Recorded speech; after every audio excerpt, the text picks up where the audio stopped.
Hey everyone, in this video we're going to take a look at this 2021 BMW X5 xDrive 45e. The X5 is a midsize luxury SUV. It was last fully redesigned for the 2019 model year, and the xDrive 45e is new for 2021, and it's a plug-in hybrid.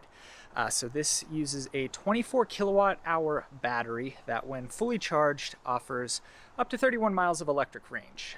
When the battery is depleted, then the vehicle functions like a regular old hybrid, gets decent fuel economy. X5's competitors, well, the main competitor would be the Mercedes GLE. Both vehicles use a rear-wheel drive platform, so they're going to offer sportier driving dynamics. There's also the new Genesis GV80, which is also built on a rear-wheel drive platform and also places a priority on driving dynamics. Beyond that, you get into mid-sized luxury SUVs that prioritize family-friendly features more than anything else. So three-row SUVs like the Acura MDX, you've got the Infiniti QX60, there's the Lincoln Aviator, the Cadillac XT6. Those are all designed to be luxurious, but they have family friendliness in mind. They're designed with a more functional third row than what you'll find in the X5 or the GLE or the GV80. So that's kind of how I draw the line, or that's how I further segment the midsize luxury SUV segment. You've got performance-oriented midsize luxury SUVs like the X5, and then family-oriented midsize luxury SUVs like the Acura MDX and say Volvo XC90. Anyway though, let's do a little tour of the X5 xDrive 45e here and then take it for a drive. Like I said, the X5 was last all new for 2019, and styling is in line with the rest of BMW's modern lineup. These are 21-inch wheels, so this has the M package, and part of that is this big 21-inch wheel. You can see a big blue M brake caliper behind the wheel, and then there's even an M logo within the wheel itself. There's all kinds of things going on with these headlights. There's a blue design element in there, and it says BMW Laser there. These are BMW's highest end headlights. Pretty big kidney grille here, but it manages to not be offensively large. We'll leave it at that. Familiar X5 profile as you move down the side here. You've got your Hofmeister kink at the rear of the rear window. Around back, here's your badging. So X5, the BMW Roundel, and then xDrive 45e. Here's probably my favorite feature of the X5. It has a split rear hatch with a tailgate. Now, I don't love that it's only power operated. You can't even close it. Can't even really close it yourself. Really fights that there, and then I just press the button. But anyway, it has a tailgate, and after the demise of the Toyota Land Cruiser and Lexus LX tailgate, that leaves the X5 here, and then I believe the full-size Range Rover as the only sport utility vehicles on the market to offer this type of a rear hatch.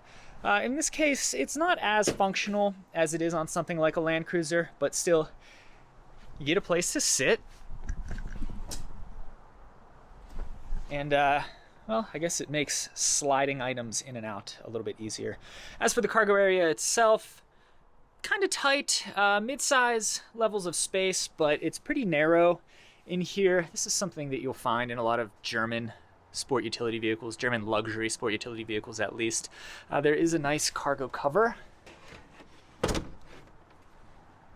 Covers your items so that nobody can see what you've got back here, and then you can put down the second row seats via these levers, and that's about it. So we've got the charge cable in here, so plugs into a standard 3-prong wall outlet, and then you've got some different readouts in this module here. And then here's the plug. This is all pretty standardized by now, so if you've seen one of these, then well, you've seen this one. Nice little gas strut on this cover here.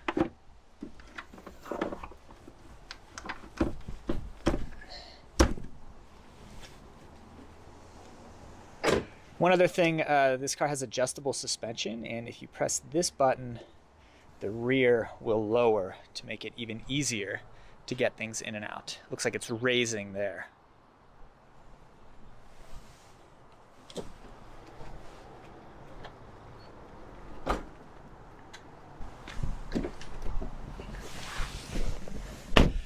Okay, climbing inside, and let's take a look at our window sticker. So you can see this is a 2021 BMW X5 xDrive 45e.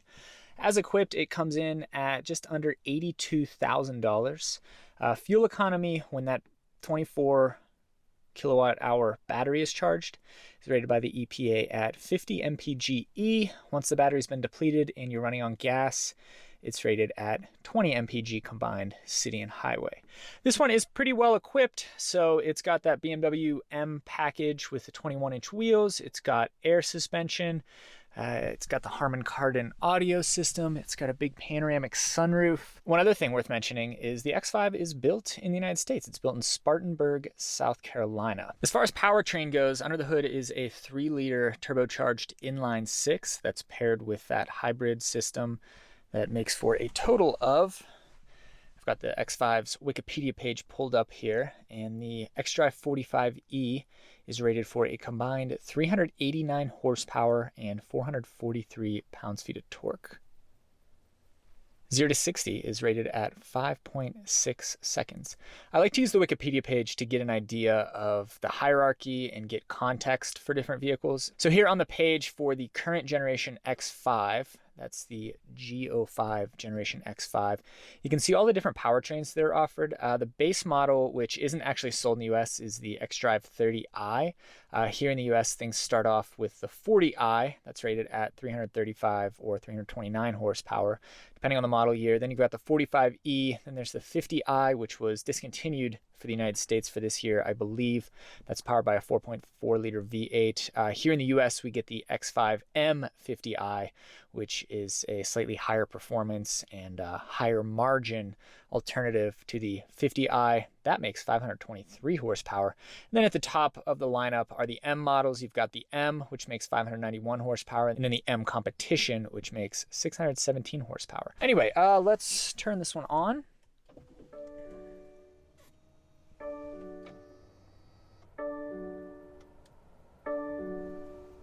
I really like the color combo on this one. It's called Arctic Gray with an ivory white interior. It's complemented really nicely by this aluminum finish here. It just makes for a really calming overall experience. Fully digital gauge cluster, that can be expected in an $82,000 BMW. Touchscreen infotainment system. It can also be controlled via this dial here. This one has this like glass crystal package, which I think is just silly, but it gets you this glass shifter here. Here's how you control the adjustable suspension. So you've got 5 different levels of up and down there.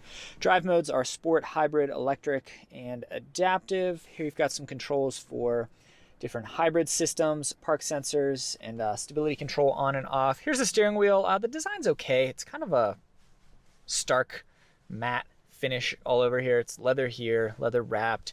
Paddle shifters are nice to use. Door panel looks pretty nice. Everything feels really good. Everything's wrapped in leather. It's a pretty high-end interior. I've been a little bit critical of BMW interiors recently just because their main competitor, Mercedes, has moved to such a futuristic design that these BMW interior layouts are starting to feel a little bit tired, maybe a little bit too derivative of the designs that preceded them. But I gotta say, thanks to this color combination, I really don't mind the interior on this X5. Let's hop in the second row. Oh, while we're out here, here's the charge port. So pretty basic there. There's a light that tells you if you're connected or not. Yeah, we've all probably seen an EV charge port by now.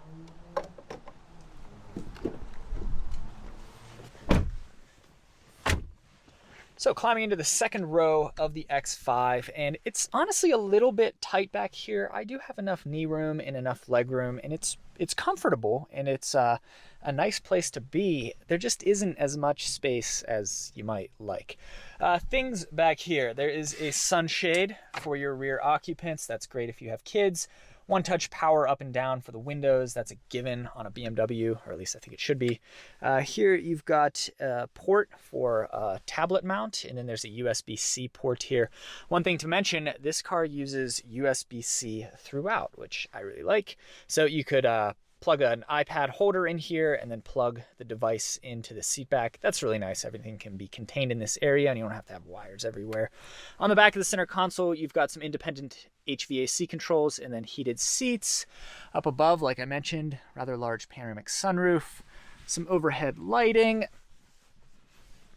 armrest with a storage compartment, and then some cup holders that maybe that design's more complicated than it needs to be, but that's kind of the case with every European car. And yeah, overall, the seat is comfortable. I'm not really complaining. I'm just thinking that some customers shopping in this segment might want a little bit more space back here.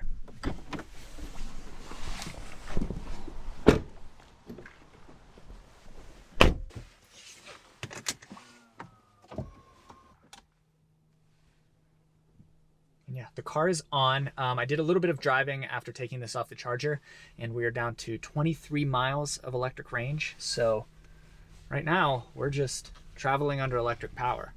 So we're basically driving an electric vehicle here. Car feels really nice. It's an $83,000 premium luxury SUV, so it had better feel nice, but it does. Nothing to complain about there. Ergonomics are good. Like I said, I just love this color combination of kind of a soft blue-gray exterior and a calming light color interior with some industrial brushed aluminum trim. It just works for me.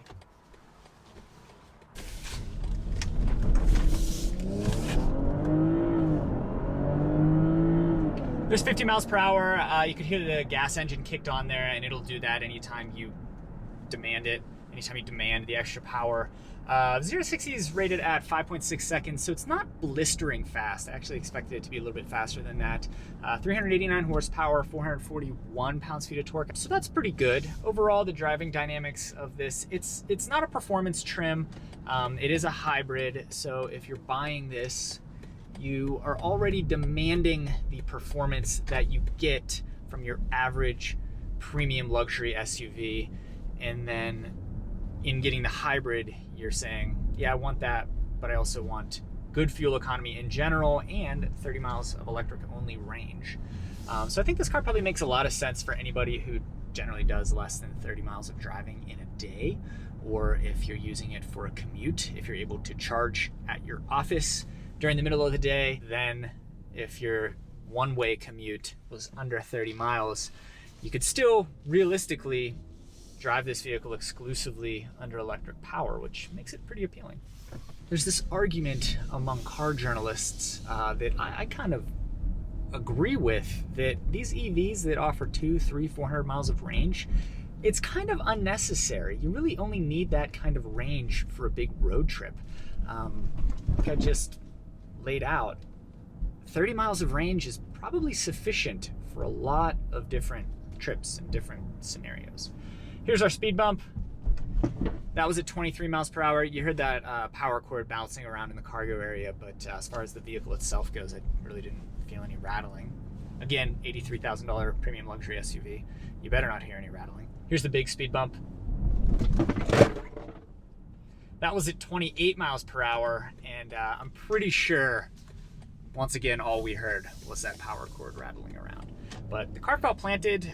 The adjustable suspension felt pretty smooth. It does a nice job at damping different potholes and road imperfections. We just drove into one there and it felt really, really smooth. Backup camera's pretty sharp. It's not the sharpest, but I would say that on the scale from terrible, maybe on the scale from Toyota to Hyundai or Acura, they have the best backup cameras. This one's pretty good. This one's closer to Hyundai or Acura or Mercedes-Benz than it is like Toyota and Volkswagen, which have really, really crappy backup cameras. Anyway, though, that is your look at this 2021 BMW X5 xDrive 45e. kind of two different sides to this review. As far as the X5 goes in general, this is a premium midsize luxury SUV. It would compete with the Mercedes GLE, Genesis GV80. You also have to throw in the Audi Q7. There's also the Porsche Cayenne. And then once you get into the more family-friendly midsize luxury SUVs, you've got the Acura MDX, Volvo XC90, Lincoln Aviator, Cadillac XT6, Infiniti QX60. The X5 here is very premium. It's hard to beat German luxury cars, at least as far as driving experience goes. This thing is definitely in the upper echelon of performance when it comes to these midsize luxury SUVs. It's right alongside the Mercedes GLE and obviously Porsche Cayenne. Those are probably the three most exemplary premium luxury SUVs. This 2019 latest generation X5 here, yeah, it's pretty nice.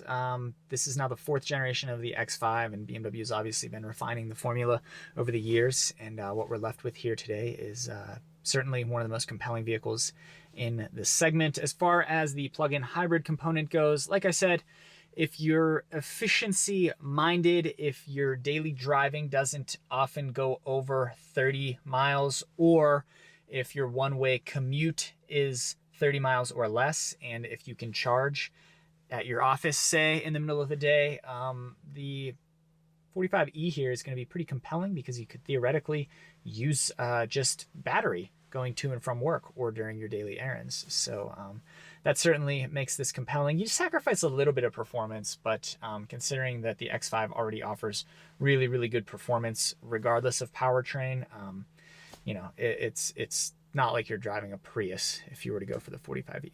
So I think that about covers things with the X5, xDrive 45e here. Yeah, thank you for watching.